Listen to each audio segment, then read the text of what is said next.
Hi everybody, and thank you so much for joining me today.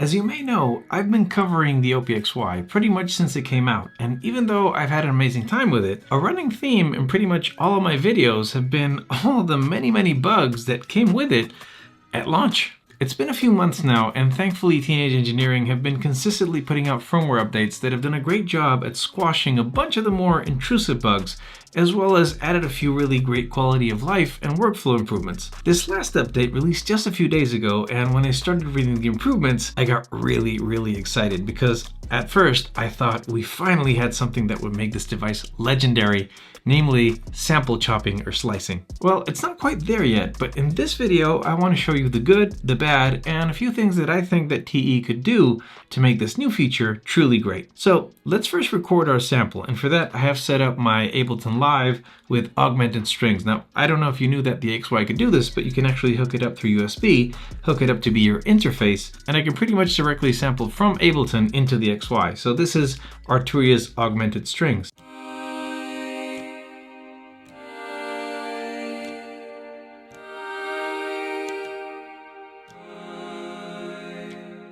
So now that we sampled that, we're going to go into our sample library and we're going to search for this bad boy.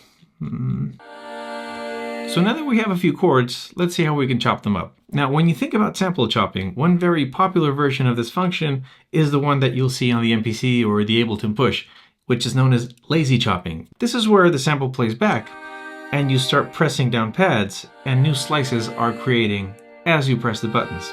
That is by far my favorite way of slicing. Now, another way of slicing is the present on the Elektron Octatrack, where you can create a slice grid, where the device creates different slices, for example, 6, 8, 12, whatever you decide, and then you can just fine-tune your start and end points. Finally, you have the traditional SP404 style of slicing, where you're basically copying the same sample over to different pads and creating new start and end points. Now, that is the kind of slicing that is now available to the XY thanks to this new firmware feature. That is, if you press down on this, you get this new menu, copy paste. So I can copy and paste. Now I have the same sample on two different keys or pads. This is a pretty big feature and it makes slicing and chopping pretty easy. Let me show you. I'm going to slice the sample into 4. So I'm going to grab my endpoint and I'm just going to leave this one note there. And now I'm going to copy and paste. And I can just take my start point, adjust my endpoint,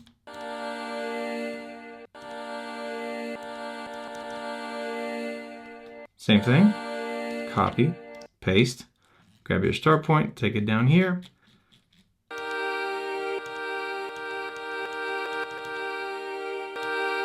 Copy, paste.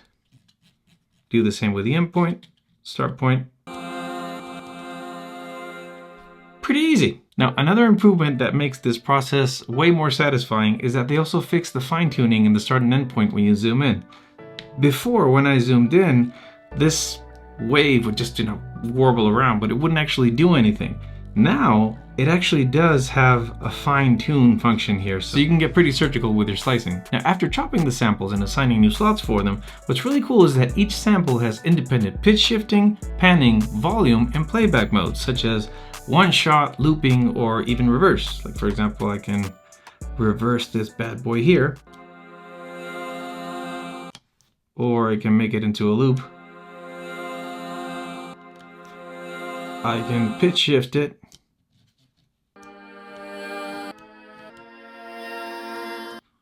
Or I can just pan it left, for example.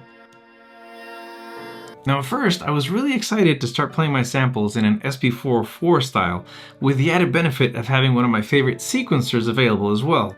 But that's when the limitations started rearing their ugly heads. First off, all of the samples on the drum kit share the same filter, the same amp envelope, the same LFO, the same effects, which is a huge bummer because you probably don't want the same amount of delay and reverb on a vocal clip as you do a kick, for example. I'm not really sure if that will ever change, by the way. I hope it does, but it seems like it might be one of those things that are part of that quirky design philosophy of Teenage Engineering, like the lack of an undo function on the OP1. So I really wouldn't get an OP1 if you're buying it expecting to become something else in the future. As one of my dear patrons once said in our Discord discussion once, Never buy a piece of kit for what it might become later on with firmware updates.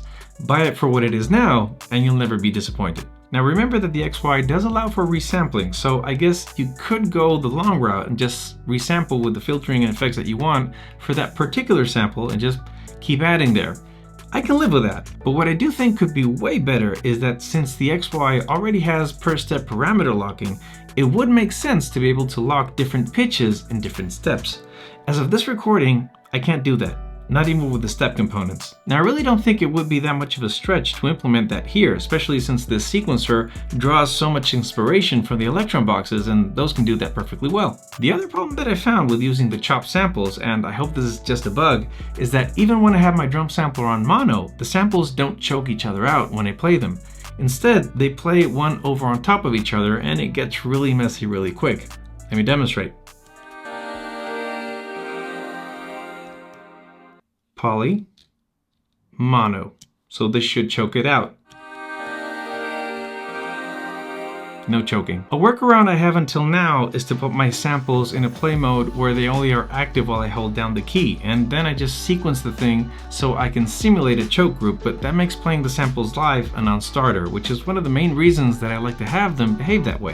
Hopefully mono mode and drum kits get fixed so they choke each other out eventually. Another thing that would be amazing to have is the ability to grab one of the samples in the drum kit and be able to copy paste it into a sampler engine so that it automatically gets spread out through the keys, and then you could play it out chromatically. Currently though, it only works inside the drum engine, so I can't take it anywhere else but here. If you could do that, however, you could immediately be able to play your slice chromatically, which in my opinion is one of the most fun ways to use a sample slice. Of course, a pretty simple workaround for that is to just copy and paste that same slice and pitch shift it up and down any way you want, and you could basically simulate a chromatic keyboard, so to speak. But you will run into that mono poly thing I was mentioning before. Considering the amount of processing power that the XY is supposed to have, I'm certain that most of these things are doable. It might just be a question of whether or not they fit into TE's vision for this device. Also, I'd be remiss if I didn't take this chance to quickly mention two huge bugs that I pointed out in previous videos that are no longer here. Number one, the MIDI out cable situation has been fixed. Used to be that you would plug in the MIDI cable after power up and the XY wouldn't send out MIDI and you'd have to turn it back off, plug the cable back in, turn the thing back on for it to work. This bug had me testing a bunch of cables thinking it was a defective port, and it's the first time I thought that maybe my unit was defective and I might have to return it back. Number two, you can now use the internal mic without needing to plug in another audio cable. For some reason, before this update, if you didn't have an audio cable plugged in, you couldn't use the internal mic to sample or to play live, which was really frustrating because you would need to plug in a dubbing cable just to be able to use it.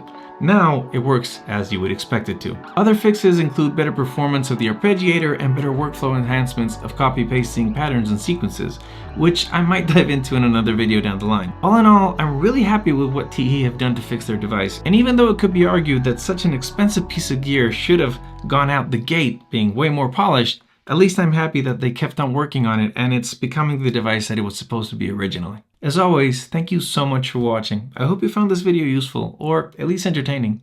Have a great week. See you next time.